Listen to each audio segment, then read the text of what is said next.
The 49ers are on an absolute heater. The latest contract, which is very close to getting done, is one for Fred Warner. Big news. Jennifer Lee Chan reports that Fred Warner and the 49ers are close to a massive extension. This is obviously what we expected San Francisco to handle after the ones for Brock Purdy and for George Kittle. But for a team that had started to develop at least a little bit of a reputation in the media as taking too long to complete contracts, and obviously that reputation, a lot of it was earned last year with the holdout for Brandon Ayuk, followed by the holdout for Nick Bosa the year prior. For a team entering 2025 with that reputation, the 49ers are getting business done remarkably quickly. They agreed to terms with Brock Purdy on May 16th. They agreed to terms with George Kittle on a record deal for tight ends even before that. And now Fred Warner, he is actually entering the final 2 years of his contract. So it's not even a lame duck year for Fred Warner,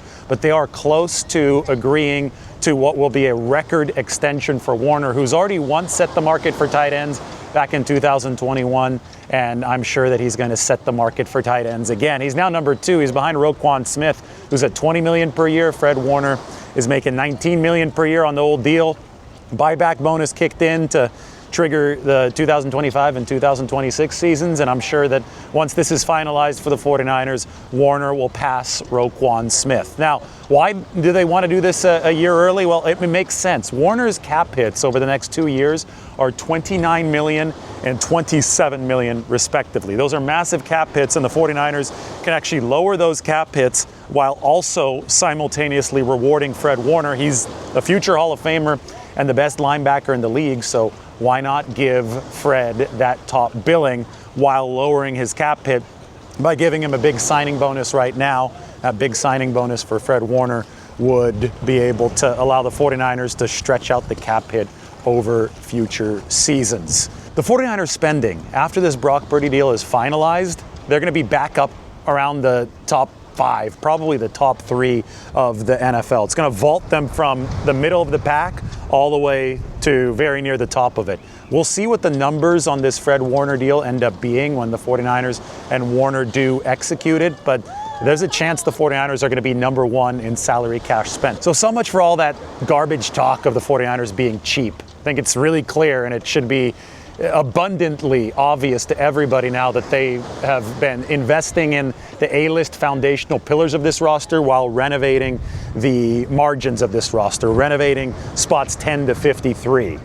But the first 10 spots, Fred Warner definitely anchors one of those first 10 spots. He's a future Hall of Famer. He's still only 28 years old. He is the best in the game, and he's on his way to a lucrative contract extension with the 49ers. On my way to the Dolphin Club, I just so happened to record a look at all that the 49ers have done this offseason. We were in the Waymo, in the driverless car. So I'll take you there because the list of accomplishments for San Francisco is very long, and soon you'll be able to tack on a Fred Warner contract extension. 49ers offseason discussion time from the driverless car, making its turn down Dolores Street. Beautiful Dolores Street with those palm trees. Great time to talk about the 49ers and this offseason. Have they done enough? How good has the offseason been? They've signed Brock Purdy to his contract extension, or they've agreed to terms. They haven't technically signed Brock Purdy yet. That's going to happen at some point this week, but it's going to happen soon, and when it is finalized, there's going to be an impressive list of accomplishments for San Francisco that have finished this offseason. Here is Mission Dolores. Remember San Juan Bautista when I talked about Vertigo and Alfred Hitchcock? Well, part of that movie also takes place in Mission Dolores here in San Francisco. We're going to be headed all the way up to the Dolphin Club. But just, consider the list of accomplishments this offseason. And I know that it's been an up and down ride, mainly because of how the media has portrayed, or I would argue misportrayed, some of the 49ers offseason. But it really all started with Robert Saleh returning to the 49ers. And, in the case of Robert, it looked like he might get that Jacksonville job. There was a lot of drama and there was a lot of fanfare when he rejoined the 49ers. We're going to have to figure our way around some of these double parkers here. But Casper's going to do a good job. He's going to navigate Dolores Street just like the 49ers have navigated this offseason. I think it's actually been a really good job for San Francisco. But, the fanfare with which Robert Saleh returned was, I think, well-deserved because he was on that head coaching circuit. Jacksonville obviously ended up going with Liam Cohn. Saleh, the 49ers' top choice as defensive coordinator, back in the building for San Francisco. And boy, did the 49ers need it. I mean, you're looking at a defense that this was the problem with the team last year. I find it so funny because right now everybody's talking about Brock Purdy and the takes are all over the place for Purdy. And it's like, guys, let's stop thinking about stuff in terms of our feelings and let's just start looking at facts. And this has been the most efficient quarterback in football ever since 2022. Even if you don't think he's the best quarterback in football, you don't have to because that's irrelevant. He's obviously one of the top few guys and he's being paid at about roughly the rate of the number 7 quarterback in football. It's a good deal for the 49ers regardless because the market rate is the market rate. But people are turning all of this into these idiotic referendums on Brock Purdy. Oh, the 49ers were 6-11 because of Brock Purdy last year. When objectively, no, they weren't. It was the defense, which was number 26. The run defense, which was atrocious at number 29. The 49ers really, really needed to get Robert Saleh back because so many of the problems that we saw for this team in 2024 were schematic issues defensively. And 2023, for that matter. I mean, we just stopped in the middle of an intersection. Always interesting times with Casper. It's like, Casper, why did you stop? You can keep on going. I really don't understand why you stopped. And now we're blocking the intersection. It says waiting for the intersection to clear. The intersection is clear, man. Sometimes now we're getting honked at. I don't know what to tell you guys. We're getting honked at and I'm stuck in the car. I think that tech support is going to be calling us pretty soon. Now we're getting passed. Our team is working to get you moved. Okay, good. Our team has worked and you are moving again. Good. A little bit of a slog. That was sort of like the Robert Saleh hiring process, right? It was like, oh, is Jacksonville going to hire him? No, Jacksonville's going to go with Liam Cohn. Is Liam Cohn going to take the job? Is he going to stay with Tampa Bay? All of a sudden, now he's going to Jacksonville. Robert Saleh is not going to be hired anymore. It was dramatic, but the 49ers got their guy, and their defense was so bad last season. And when you looked at the schematic issues they had with Sorensen, when you looked at the schematic issues they had with Wilkes, it was like, get Robert Saleh back into the building. In my opinion, that was the biggest coup so far of this offseason. They needed to win that. They needed to schematically get back to their roots on the defensive side of the ball. So that's what happened first. And I think that was in February. It might have even been in January. It was in January or February. It was early on in this offseason, and it got things off to an auspicious start for the 49ers. However, then came free agency, and this is where the media, a very large portion of it, just couldn't comprehend what the 49ers were doing in real time, and I think made the offseason evaluation of this football team a little bit complicated, because I thought that it was really clear. We even did that live, or that video from the University of the South, where we got really academic about things, about the 49ers and their need to renovate the roster and their need to find value out of all the pieces of the roster. And, this was just a couple days before they started making some cuts. Malik Collins, Leonard Floyd, all those guys gone from the 49ers. Kyle Juszczyk briefly gone as they were looking for cost efficiency over the course of the start of free agency. But it's what the 49ers had to do. And I get that it was a tumultuous and probably confusing part of the offseason, especially since there were a lot of people who were trying to tell you that the 49ers were being cheap. And, in the short term, it probably was relatively easy to justify that sentiment because their spending did go down with some of the cuts, but there was always a big picture that the 49ers were going for as we move our way through Hayes Valley. I used to live in this neighborhood, Hayes Valley of San Francisco. And the big picture was that the 49ers needed to recommit financially, or commit for the first time financially, to some of their big pillars like Brock Purdy, like George Kittle. That was a recommitment. And because they had paid so many high-priced players over the years, because they weren't good in 2024, because the depth of this team, the hunger of this team wasn't where it needed to be, the age of this team wasn't where it needed to be. I mean, they were the oldest team in football that by the end of the 2024 season, they had to get rid of some of that B-list talent that was overpriced at the start of free agency. So, and they did that, right? And the first place that you would look would be the run defense. That the defensive line, which didn't perform up to standard last year, was an obvious candidate for the 49ers to cut from, especially given the NFL draft, which was so loaded at the defensive line position this year. So the 49ers executed how you would expect a team to execute, except it was roundly misinterpreted as we pass City Hall here in San Francisco. What a beautiful day. It's really windy today, but City Hall is looking nice. That is Mr. Lurie's office. He's a viewer, mayor of San Francisco. He watches the YouTube channel. So 49ers make the big budget cuts, right? They make the big budget cuts in March. And I from my opinion, from my perspective, and I was saying it at the time we were making videos, it was clear they're planning to get younger and restock through the NFL draft. With Kyle Juszczyk, they were able to find a more cost-efficient price. You could tell that every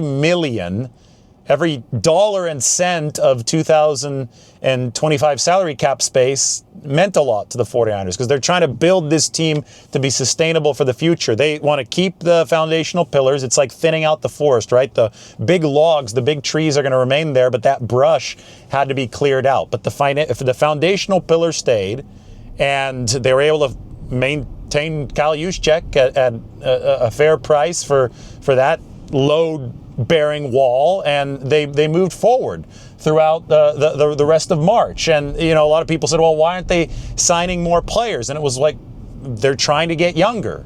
And the draft is what it's going to be all about, because that's where they've hoarded all their picks. They've accumulated all of this draft capital, 11 picks. There are going to be even more spots open for rookies. That's what we assumed the 49ers were doing. And once the draft hit, that's exactly how they proceeded. They added 5 straight defensive players at the top of the draft. It started with Mykel Williams out of Georgia. This was the first time, by the way, since 1981. That was the 49ers' first ever Super Bowl. First time since that season where the 49ers spent their first 5 picks on the defensive side of the football. Mykel Williams, Alfred Collins, CEO defensive end, defensive tackle. Moving into the 3rd round, Nick Martin, the linebacker, so they stayed front 7. Upton Stout, you can argue that's the front 7 as well, because that's the nickelback position that plays in close to the line of scrimmage. And then from Upton Stout, they went to another defensive lineman in C.J. West, the one technique type out of Indiana. Just a massive outpouring of draft love toward that defense, which is what they needed. And this, to a T, followed a lot of what the Rams had done in years prior, investing a ton in the defense through the draft, because the defense was getting old for the Rams, and they needed to renovate in a cost-efficient way. So a lot of the salary cap spending instead went to the offense, and then the defense saw the spending through the draft on youth. It was a lot like what the Buffalo Bills had done a year prior. And they followed and they finished that blueprint through the NFL draft. Now, that's the blueprint of building the roster. Now the 49ers are going to have to develop it. And this is what I've always, warned about. And I think the biggest potential drawback of the way the 49ers are operating, and I think they have to operate this way if they want to have a sustainable team. But the biggest, potential drawback is this defense probably isn't going to be its final product right out of the gate. In fact, it might be something that is significantly worse than the final product. If you looked at the Rams last year, they had 2 draft picks, their first 2 picks out of Florida State along the defensive line. They had a lot of new faces. They started 3 rookies on defense. The 49ers might start up to 5 this next season, but the Rams, they were ranked in the 20s defensively up until the last month of the season. Then they kicked it into gear. So the 49ers, I think, very clearly have to build that contingency in. They have to assume that this defense isn't going to be in its peak form for a lot of this season if it's going to be starting even more rookies than the Rams did in 2024.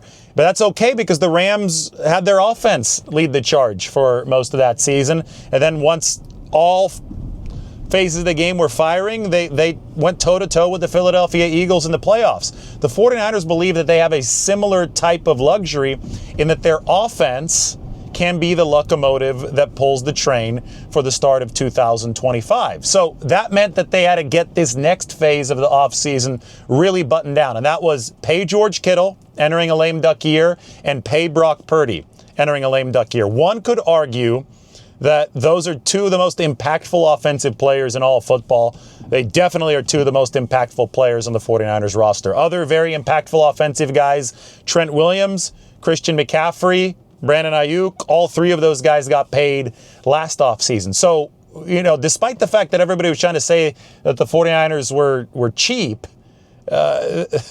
over the course of the past 2 offseasons, they've dished out massive money to offensive players. Here's the end of the California Street cable car line. You could look all the way down California Street to Nob Hill. We're going to be headed to Russian Hill, probably up over Russian Hill. We'll see Restaurant Row in just a second. But the offensive spending for the 49ers has been epic. And it really culminated with this month, with the spending for George Kittle and the spending for Brock Purdy. And I think that it tied everything that has happened this offseason really neatly together. And now everything should make sense in the big picture. Oh, look, the House of Prime Rib.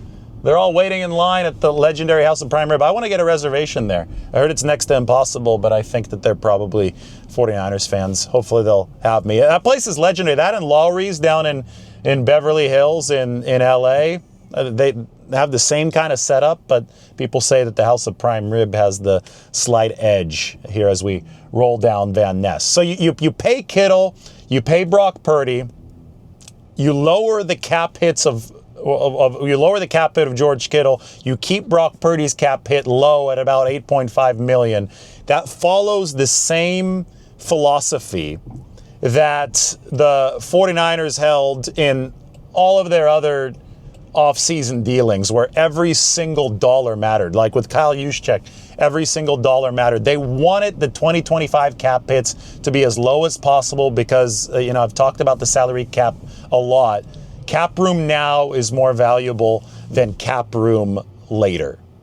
It's cap inflation. It's simple. If the cap is rising, you'd rather have the room now because it's going to be a more precious commodity now than it's going to be later, and it's going to carry over from year to year. That's essentially how you keep a team's salary cap sustainable. You surf that wave of the rising salary cap. So they're able to financially take care of Purdy and George Kittle in a way that works within the context of their salary cap plans. The $8.5 million hit for Purdy. What is it? A $14 million hit for Kittle. They're probably going to try to take care of Fred Warner next in this offseason, even though he's got 2 years left because his cap hit's currently $29 million. So they've got to find a way to make this all jive within the larger picture financially. But they finished that financial work with Kittle and Purdy, and that sets them up for what they need in an on-field perspective, and that is for this offense to lead the charge in 2025 with that defense still developing. Guys like Mykel Williams, guys like C.J. West, Alfred Collins, Nick Martin, Upton Stout. I was just in Western Kentucky earlier this week talking to his head coach. All those guys can be really good players, but I think it's completely unrealistic to expect them to be world beaters from day one. But you know who could be a world beater from day one and should be?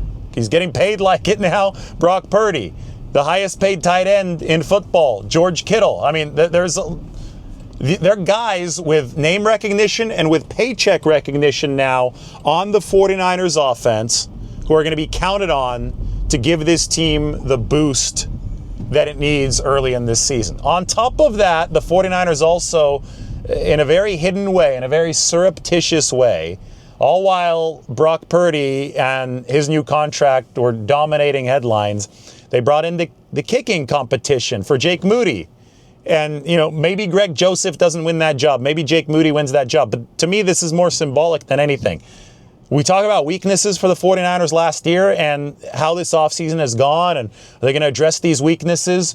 Well, special teams was the very worst unit in the entire league in 2024 for the 49ers.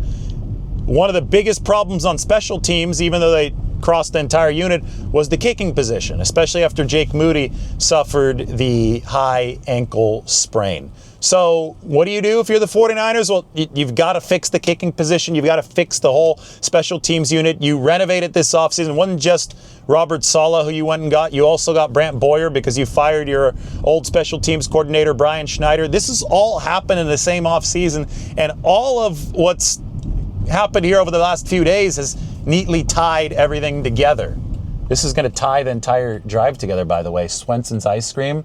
That's where the famous Turkish coffee ice cream is. We're at Hyde and Union, Restaurant Row. Hopefully we get to see a cable car here. We're going to drive on the cable car tracks and head down toward Aquatic Park where it's really windy before my swim. But the signing of a kicker to bring competition in for Jake Moody, combined with the fact that the 49ers have that new special teams coordinator. They made some special teams dedicated signings over the course of this offseason, from Luke Gifford, who's a new linebacker but specialist for the 49ers, to a couple of safeties who are going to be effective special teams players, to Jason Pinnock and Richie Grant are those two safeties. All the way to Saran Neal, another ace. They're going to have two aces this year on special teams, George Odom and Saran Neal. All of that can be tied together and brought together by saying, hey, the 49ers are intent on being better than dead last on special teams this year. That's obviously very, very important to them. And if you can improve that beyond number 32, it was so bad last year that it obviously cost the 49ers dearly in some games. I think you can expect immediate results on the football field for San Francisco. Improve the special teams above number 32, improve that run defense above number 29, and things get a whole lot better. This is the top of Lombard Street. We've got tourists, we've got police, making sure that traffic flows well. You look at Coit Tower, and now you look down toward Alcatraz. I think that everything for the 49ers this offseason has had to involve a holistic look at the roster. Because if you get too sucked into individual plays for San Francisco over the course of the 2024 season, it's like, oh, Brock Purdy threw an interception here, or somebody dropped an interception there, somebody dropped a pass there. Debo, they got rid of him. That was one of the pieces this offseason that the 49ers jettisoned. If you get too sucked up, though, into individual weaknesses and individual problems that the 49ers ran into, you will lose sight of the fact that they still had a solid offense in 2024, but they fell off to an alarming level on defense and on special teams. And everything that they've done this offseason has been executed as an attempt to address the most problematic trends to make this team better from 2024. Cable car on its way uphill. 49ers beginning that uphill climb in 2025. And it, all came to a head with this Brock Purdy signing. He's going to have to be the leader of this football team. The defense is going to try to claw its way back into respectability. The offseason started with Robert Saleh joining the 49ers. I think he can be the rudder that guides the defense in the correct way. The fuel is that 2025 draft class, which the 49ers focused on the defensive side of the ball. But it's not only going to be up to them. It's going to be up to Brant Boyer and the special teams unit and Jake Moody, or whoever ends up kicking field goals for the 49ers. Everybody's going to have to pull their weight.